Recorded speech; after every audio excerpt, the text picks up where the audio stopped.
নমস্কার, আমি প্রিয়া চলে এসেছি ঋষিবাণী ইনস্টিটিউটে। আমার সাথে আছে শান্তনুদা। ইতিমধ্যেই পুজো চলে গেছে আর হাতে রয়েছে মাত্র 2 মাস, তারপরই নতুন বছর, নতুন অনেক প্রশ্ন। তো সেই নিয়েই আজকে আমরা আলোচনা করতে চাই, যেটা হচ্ছে তো দাদা 2026 এই নতুন বছরটা কীরকম হতে চলেছে আমাদের সকলের জন্য? দেখো 2026 এখানে কিন্তু আমরা পাচ্ছি, যখন আমরা নাম্বারগুলোকে অ্যাড করবো 262, তো সেক্ষেত্রে আমরা পাবো 10 মানে হচ্ছে 1, মানে সান এই ইয়ারটাকে কন্ট্রোল করবে। তো এই ইয়ারটাকে কন্ট্রোল করবে টেকনোলজি, প্রচুর টেকনোলজি গ্রোথ আমরা দেখতে পাবো। এখন আমরা সবাই দেখতে পাচ্ছি এআই আস্তে আস্তে আমাদের চিন্তা ভাবনা, ওয়ার্কলোড সবগুলোকে কন্ট্রোল করছে। তো 2026-এ কিন্তু এই ব্যাপারটা মারাত্মকভাবে বাড়বে এবং মানুষ কিন্তু অনেকটাই এই আর্টিফিশিয়াল ইন্টেলিজেন্সের উপরে ডিপেন্ডেন্ট হয়ে পড়বে। বিভিন্ন কাজকর্মের ক্ষেত্রে আমরা দেখব সিকিউরিটি সিস্টেমগুলো আরও টাইট হচ্ছে, মানুষের চিন্তাভাবনাগুলো বেশ কিছুটা পরিবর্তন হচ্ছে। এই সংখ্যাগুলোর মধ্যে এগুলোকে যদি আমরা আরেকটু ডিটেলে ভাঙি, তাহলে 2 আর 6 আর তার সঙ্গে একটা 0। তো 0টাকে আমরা ইগনোর করতে পারি না, 0টাকে আমরা পাশে রাখি, 0টাকে আমরা আলোচনার মধ্যে আনবো না। বাট 2 হচ্ছে গিয়ে চাঁদের সংখ্যা আর 6 হচ্ছে ভেনাস মানে শুক্রের সংখ্যা। ফলে মানুষের মধ্যে পরিশ্রম কম করার টেন্ডেন্সি বাড়বে, একটু স্মুথ লাইফ কী করে লিড করতে পারা যায়, আরেকটু লাভিশ লাইফ লিড করবে, একটু বিলাসিতার মধ্যে থাকবে, ভালো মন্দ খাবে, রেস্টুরেন্ট ব্যবসা এগুলো ভালো বেশ রমরমিয়ে উঠবে। এগুলো আমরা 2026-এ দেখতে পাবো। তার সঙ্গে সঙ্গে মানুষের চিন্তাভাবনায় ক্রিয়েটিভিটি বাড়বে। আর যেহেতু এই নাম্বারের মধ্যে আমরা রবি, চন্দ্র, শনি এদেরকে পাচ্ছি, শনি কী করে পাচ্ছি এটা একটু বুঝতে হবে। লাস্টে তো 26 রয়েছে, তাই আমরা 25 সাল 26 সাল এইভাবেই বলি। তো সেই ক্ষেত্রে যখন আমরা ওই ডিডি ওয়াইওয়াই এমএম এই ধরনের ফরম্যাট ইউজ করি, তো সেখানে 26টাকেই আমরা ভ্যালু দিই। তো সেই ক্ষেত্রে 6 আর 2 কানেক্টেড হয়ে তৈরি হচ্ছে 8। তো বেশ কিছু স্ট্রেট ফরওয়ার্ড ডিসিশন মানুষ নেবে, মানুষের মধ্যে রিলেশনশিপের প্রতি অ্যাটাচমেন্ট বাড়বে। অনেক মানুষ যারা ঠিক করেছিলেন যে কোনোদিন বিয়ে করবেন না, তাদের মধ্যে বিয়ে করব এরকম একটা ভাব আসতে দেখতে পাওয়া যাবে। প্রেম, ভালোবাসা, মানুষের সঙ্গে মানুষের এমপ্যাথি, সিম্প্যাথি এগুলো অনেকটা বাড়তে দেখতে পাওয়া যাবে। ফলে যদি আমরা ওভারঅল বলতে চাই, সেই ক্ষেত্রে 2026 কিন্তু একটা ভালো বছর। এই বছরে আমাদের গ্রোথ, আমাদের ডেভেলপমেন্ট, আমাদের মেন্টাল স্টেবিলিটি এগুলো অ্যাভারেজ বাড়তে দেখতে পাওয়া যাবে। 2026-এর রিলেশনশিপ কীরকম যাবে? আমরা তো ইতিমধ্যেই বলেছি রিলেশনশিপের জন্য 2026 একটা ভালো বছর, কিন্তু এই 26 সংখ্যাটার মধ্যে কিন্তু শনিদেব আসছেন, তিনি জাজমেন্টাল প্ল্যানেট। বহু রিলেশনশিপ এরকম রয়েছে যে রিলেশনশিপের মধ্যে একটা দেখনদারি ব্যাপার রয়েছে, সেখানে প্রেম ভালোবাসা খুঁজে পাওয়া যায় না, কিন্তু দুজনের মধ্যে দুজন দুজনকে দেখিয়ে যাচ্ছেন যে আমরা তোমায় ভীষণ ভালোবাসি বা আমি তোমাকে ভালোবাসি, এই ব্যাপারটা রয়েছে। তো এই জায়গাটার অবসান ঘটবে। আর যাদের প্রেমে ডেডিকেশন রয়েছে, যাদের প্রেম ভালোবাসা সেখানে ইমোশন সত্যি সত্যিই অ্যাটাচড, তাদের ক্ষেত্রে কিন্তু গ্রোথ ডেভেলপমেন্ট বাড়বে।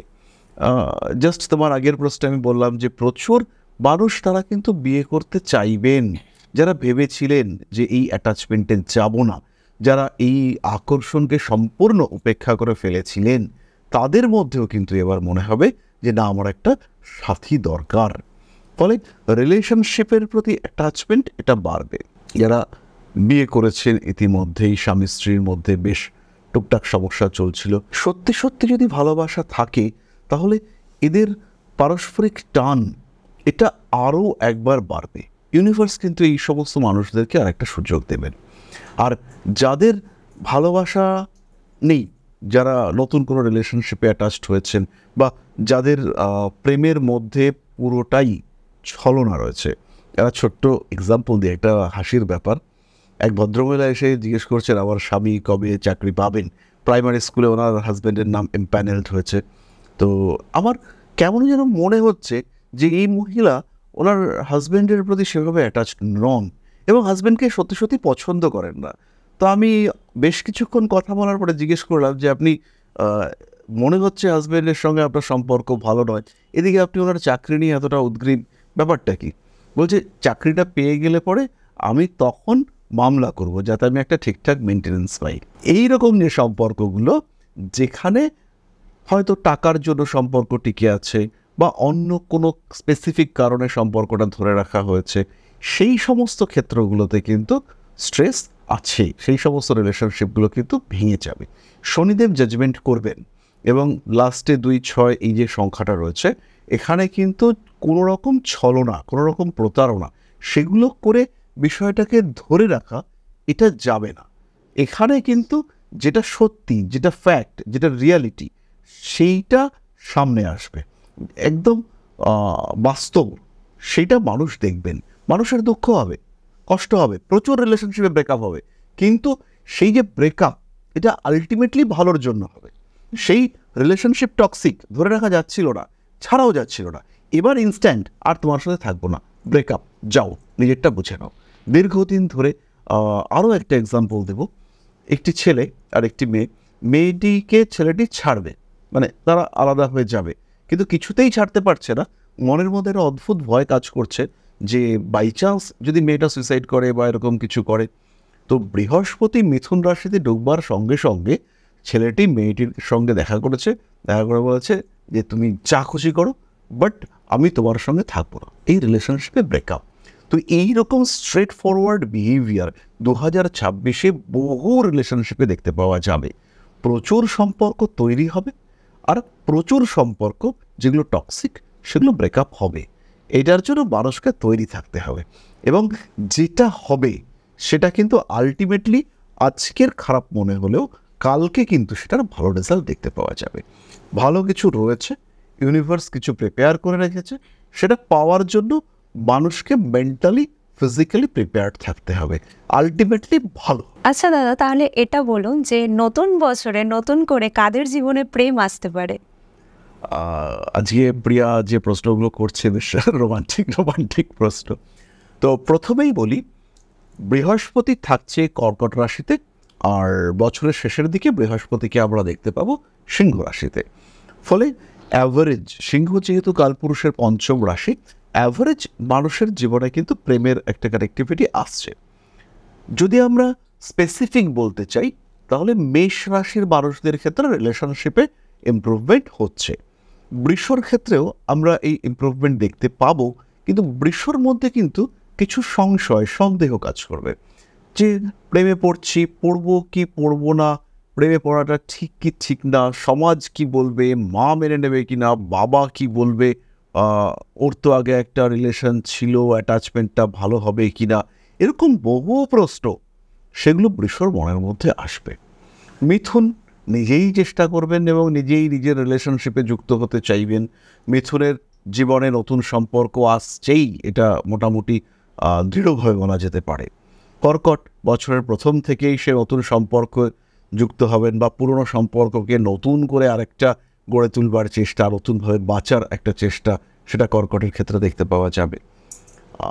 সিংহ, সে প্রেমে পড়লেও সে সেইভাবে প্রকাশ করতে পারবে না। সিংহের কিন্তু এই জায়গাটাতে একটা বেদনার জায়গা আছে। সিংহের যে পার্টনার, যে সিংহের ভালোবাসার মানুষটা, তাকেই কাজটা করতে হবে। সিংহ কিন্তু উপযাজক হয়ে বলতে পারবে না যে আমি তোমাকে ভালোবাসি, আমায় বিয়ে করবে না কি গো, এটা সিংহ বলতে পারছে না। কন্যার ক্ষেত্রে কোনো সমস্যা নেই, কন্যা রিলেশনশিপে যেতে পারে। নতুন রিলেশনশিপ, পুরনো রিলেশনশিপকে নতুন করে জাগিয়ে তোলা, এটা কন্যার ক্ষেত্রে দেখতে পাওয়া যাবে। সোশ্যাল মিডিয়া কন্যার জন্য, তুলার জন্য ভীষণ অ্যাক্টিভ হতে চলেছে। সোশ্যাল মিডিয়ায় রিলেশনশিপ আসবে এবং দীর্ঘদিন ধরে খোঁজাখুঁজি চলছে, হঠাৎ করেই কানেক্টিভিটি দেখতে পাওয়া যাবে। কন্যার ক্ষেত্রেও যাবে, তুলার ক্ষেত্রেও যাবে। বৃশ্চিকের প্রেমটা কিন্তু একটু টাফ। বৃশ্চিক প্রেমের ক্ষেত্রে কিছু বাড়তি কঠোরতা অবলম্বন করে ফেলবেন এবং তার কারণে বেশ কিছু সম্পর্ক নষ্ট হতে পারে। বৃশ্চিকের ভালোবাসার মানুষের সঙ্গে একটা ভুল বোঝাবুঝি, তিনি একরকম বললেন, বৃশ্চিক আরেক রকম বুঝলেন, সে আরেক রকম বুঝে বৃশ্চিক তাকে আরও আরেক রকম বললেন, তিনি সেটার আরেকটা রিপ্লাই করলেন, ফলে দূরত্ব আস্তে আস্তে বাড়তে দেখতে পাওয়া যাবে। আর বৃশ্চিককে আমি বলবো সোশ্যাল মিডিয়া রিলেশনশিপের ওপরে কিন্তু ভরসা না রাখতে, সামনাসামনি যা হবে সামনাসামনি কথা হোক, আগে ডেটিং করুক, বৃশ্চিক দেখা সাক্ষাৎ করুক, করে বুঝুক মানুষটা কেমন, খারাপ হলে বা ভালো হলে বা অপছন্দ হলে সেটা সরাসরি বলুক বৃশ্চিক। বৃশ্চিকের কিন্তু একটা প্রবলেম, বৃশ্চিক সোজা কথা সোজা বলতে পারে না। বৃশ্চিক ভাবে বলবো, ও কি ভাববে, বলাটা কি ঠিক হবে, তো এরকম বহু ভাবনায় বৃশ্চিক জড়িয়ে থাকে। তাই সোজা কথা সোজা করে বলার আগে বৃশ্চিককে বহু ভাবতে হয়। ধনুরাশির মানুষরা তারা মোটামুটি স্ট্রেট ফরওয়ার্ড, তারা বলতে পারবে যে আমি তোমায় ভালোবাসছি বা আমরা একটা রিলেশনশিপে যেতে পারি। ধনু কিন্তু এবার তার রেসপন্সিবিলিটি লেভেলটা এটা একটা আলাদা দিকে যেতে চাইছে। তবে ধনুকে আমি বলবো যে এই সময় ধনুর স্টেবিলিটির অভাব আছে। কাউকে দেখলাম, পছন্দ হলো, বললাম, এটা না করে কাউকে দেখলাম, তার ক্যারিয়ার বা তার পাস্ট স্টাডি করলাম, তাকে বুঝলাম, তার সঙ্গে বেশ কিছু দিন একসঙ্গে কাটালাম, তারপরে তাকে আইডেন্টিফাই করলাম যে এই মানুষটা হচ্ছে গিয়ে সেই মানুষটা। তো তখন তাকে প্রপোজ করলাম এবং তারপরে তাকে প্রপোজ করবার পরে ভালোবাসা আর একটু এগিয়ে যাওয়া, সেই ব্যাপারগুলো ধনু করতে পারে। মকরের ক্ষেত্রে কোনো সমস্যা নেই, কিন্তু মকরকে একটু বুঝতে হবে যে সমাজ মানছে না এমন রিলেশনশিপে যাওয়াটা মকরের জন্য খুব ভালো হবে না। মকরকে কিন্তু ভবিষ্যতে স্ট্রেসে পড়তে হবে। নতুন সম্পর্কে মকরও যাচ্ছেন। কুম্ভ, সোশ্যাল মিডিয়া ভীষণ অ্যাক্টিভ কুম্ভের জন্য, প্রেম আসবে হোয়াটসঅ্যাপ বা ফেসবুকের স্রোতে। ইনস্টাগ্রাম দেখে পছন্দ হয়ে যাওয়ার বিশাল সম্ভাবনা রয়েছে কুম্ভের ক্ষেত্রে। মিন কিন্তু ডিসিশন নিতে কিছু ভুল করতে পারেন, জড়িয়ে পড়তে পারেন একাধিক রিলেশনশিপে। এবং মিন তো ভীষণ নরম প্রকৃতির মানুষ, তাদের পক্ষে এই রিলেশনশিপগুলো কন্টিনিউ করা বা এই রিলেশনশিপ থেকে নিজেকে বার করে নিয়ে আসা, এই জায়গাগুলো কিন্তু টাফ হতে পারে। তো ওভারঅল প্রেম ভালোবাসার জন্য 2026 সালকে নেওয়া যেতে পারে যদি রিলেশনশিপটা মোটামুটি ডেডিকেটেড হয়। ভালোবাসা ব্যাপারটাতে যদি ভালোবাসাটাই থাকে, বিশুদ্ধতা থাকে, তাহলে 2026 হচ্ছে এটাই সেই বছর যেখানে নিজেদেরকে এই প্রেমের মধ্যে সংযুক্ত করা যেতে পারে। আচ্ছা, আর 2026-এ যারা নতুন করে কোনো সম্পর্কে জড়াতে চাইছে বা বিয়ে করতে চাইছে, তাদের জন্য অ্যাস্ট্রোলজি কিভাবে হেল্প করবে, এটা যদি একটু বলেন। 2026-এ বিয়ের জন্য অ্যাস্ট্রোলজি হেল্প করবে তার আগে জন্মকুণ্ডলী দেখতে, কার কুণ্ডলী রয়েছে। যেমন কোনো একজন জাতক বা জাতিকা, তার যদি 97-এ জন্ম হয়, তার জন্মকুণ্ডলীতে আমরা দেখতে পাবো মকর লগ্নে বৃহস্পতি আছে, বৃহস্পতির ওপরে বৃহস্পতির দৃষ্টি থাকবে। এই বছরে সেই মানুষটার বিয়ে হওয়ার সম্ভাবনা ভীষণ ভীষণ বেশি। মানে 2007-এ যার জন্ম, তার এই 2026-এ এসে বিয়ের জায়গাটা ভীষণ স্ট্রং দেখতে পাওয়া যাবে। আবার যদি কোনো একজন মানুষের এখন মঙ্গলের দশা চলছে এবং তার জন্মকুণ্ডলিতে মঙ্গল সপ্তমে আছে, তার উপরে রাহু কিংবা রবির দৃষ্টি রয়েছে, এই ক্ষেত্রে তার বিয়ে ঠিক হচ্ছে বারবার, কিন্তু কোনো না কোনো কারণে সেই ঠিক হয়ে যাওয়া বিয়ে আলটিমেটলি আর হচ্ছে না। ইনফ্যাক্ট এটাও হতে পারে কার্ড ছাপানো হয়ে গেছে, বাড়ি বুক করা হয়ে গেছে, কিন্তু শেষ পর্যন্ত গিয়ে বিয়েটা হলো না। তো সেই সমস্ত মানুষদের ক্ষেত্রে ভীষণ সিম্পল রেমেডি, সেটা হচ্ছে গিয়ে ম্যারেজের প্রবাবিলিটিকে অনেক বাড়িয়ে দিতে পারে। বিয়ের টাইমিং ফিক্সেশন করা, এই জায়গাটাতে আমরা দেখতে পারি। যেমন বেশ কিছু রাশির ক্ষেত্রে বছরের প্রথম দিকটা ভীষণ বেনিফিশিয়াল, আবার কিছু রাশির ক্ষেত্রে বছরের শেষ দিকটা খুব ভালো। এই আইডেন্টিফিকেশনগুলো আমরা করে দিতে পারি। কোন দিন পাকা দেখা করা হবে, কোন দিনটা ঠিক যেতে হবে। বেশ কিছু পুরুষ মানুষ রয়েছে, তাদের মনের মধ্যে বিরাট দুঃখ। গতকাল এক ভদ্রলোক এসেছিলেন, তার বাংলাদেশে জন্ম এবং বর্তমানে তিনি ব্যারাকপুরে থাকেন। তার ক্ষেত্রে সমস্যাটা হচ্ছে, যে মেয়েকেই দেখছেন মেয়েটিকে তার পছন্দ হয়ে যাচ্ছে, কিন্তু কোনো মেয়েই আলটিমেটলি তাকে আর পছন্দ করছে না। তো এই ভদ্রলোককে আমরা কয়েকটা ছোট্ট টোটকা দিলাম, একদম সিম্পল টোটকা। আমরা বললাম যে আপনি এখন থেকে সামান্য কেশর ভেজানোর জলে স্নান করা শুরু করুন। ভদ্রলোক গরম জলে স্নান করতেন, তো ওনাকে বললাম যে আপনি গরম জলটা স্টপ করুন, ঠান্ডা জলে কেশর ভিজিয়ে সেটা দিয়ে স্নান করা শুরু করুন এবং আপনি দেখতে পাবেন।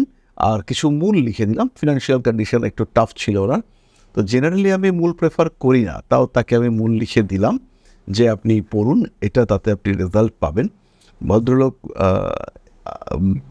রেমেডি যেটা করবেন বা করলেন সেটা একটা কথা, কিন্তু এই যে সিচুয়েশন, উনি বারবার মেয়ে দেখছেন, একের পর এক মেয়ে দেখছেন, বলছে দাদা কি বলবো, সপ্তাহে 3-4টে করে মেয়ে দেখছি, কেউ আমাকে পছন্দ করছে না।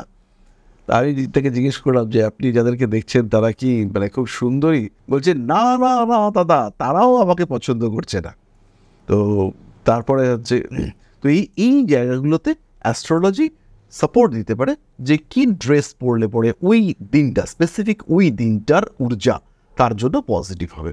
একটা মেয়েকে তার অ্যাপ্রোচ অ্যাপিয়ারেন্সে কনভিন্স করতে উনি ব্যর্থ হচ্ছেন, তাহলে আমরা সিলেক্ট করতে পারি যে ওই দিনকে উনি সঙ্গে কি রাখলে পরে এই কনভিন্সিং পাওয়ার এটা বাড়তে দেখতে পাওয়া যাবে। আমরা সাজেস্ট করতে পারি যে একটা প্রত্যন্তর দশা বা সূক্ষ্ম দশা সেটা কোন দশাতে নিলে পরে আপনার ম্যারেজের প্রবাবিলিটি ম্যাক্সিমাম হবে, এই সাজেশনটা আমরা দিতে পারি। তো সেটা যদি আমরা দিয়ে থাকি তাহলে তার বিয়ের পসিবিলিটি এটা বাড়বে। যেমন ধরো যদি একটা মানুষ কেতুর সূক্ষ্ম দশায় পাত্রী দেখতে যায় আর সেই মানুষটাই তার ঠিক পরে শুক্রের সূক্ষ্ম দশায় পাত্রী দেখতে যায়, দুটোতে তার ইমপ্রেশন তার অ্যাপ্রোচ সেগুলো হচ্ছে গিয়ে টোটালি ডিফারেন্ট হবে। হয়তো দেখা গেল যে মেয়েটার সামনে সে গিয়ে বসেছে বা দেখতে গেছে, সেই মেয়েটা কালো রং পছন্দ করে না, কিন্তু আগের মেয়েটা কালো রং পছন্দ করতো। তা তার মাথার মধ্যে রয়েছে যে মেয়েটা যদি কালো রং পছন্দ করে সে কালো রং পরেই গেছে, কালো রং দেখে মেয়েটা তাকে রিজেক্ট করেছে, তাকে অ্যাট্রাকশনটাই আসেনি। কিন্তু ওই দিনটা বা ওই মেয়েটার জন্মকুণ্ডলী সে যদি আগে জানতো তাহলে কিন্তু বোঝা যেত যে মেয়েটা কি টাইপ পছন্দ করছে, তাহলে সেইভাবে নিজেকে প্রেজেন্ট করা, তাহলে অ্যাটলিস্ট একটা বিয়ে হওয়ার সম্ভাবনা সেটা বাড়বে। তো অ্যাস্ট্রোলজি প্রত্যেকটা পদক্ষেপে মানুষটাকে হেল্প করতে পারে এবং যখন আলটিমেটলি ডিসিশন নিতে হবে সেখানেও অ্যাস্ট্রোলজি তাকে সাহায্য করতে পারে যে এই মেয়েটাকে বিয়ে করব কি করব না, বা আদৌ এই মেয়েটাকে বিয়ে করলে কোন কোন দিক থেকে প্রবলেম আসতে পারে। প্রবলেম তো আসবেই, এরকম নয় যে আমার জীবন একদম স্মুথ যাবে, সেরকম কখনোই যাবে না। তো প্রবলেম কী টাইপের আসবে তার যদি একটা ধারণা থাকে, সেটা ইগো প্রবলেম না হেলথ ইস্যুস, তো হেলথ ইস্যুসকে একভাবে সলভ করতে হবে, ইগো প্রবলেমকে আরেকভাবে সলভ করতে হবে। তো সেইটা জানতে হবে, বুঝতে হবে, আর এই জানা বোঝা এখানেই অ্যাস্ট্রোলজি এবং অ্যাস্ট্রোলজারের কাজ।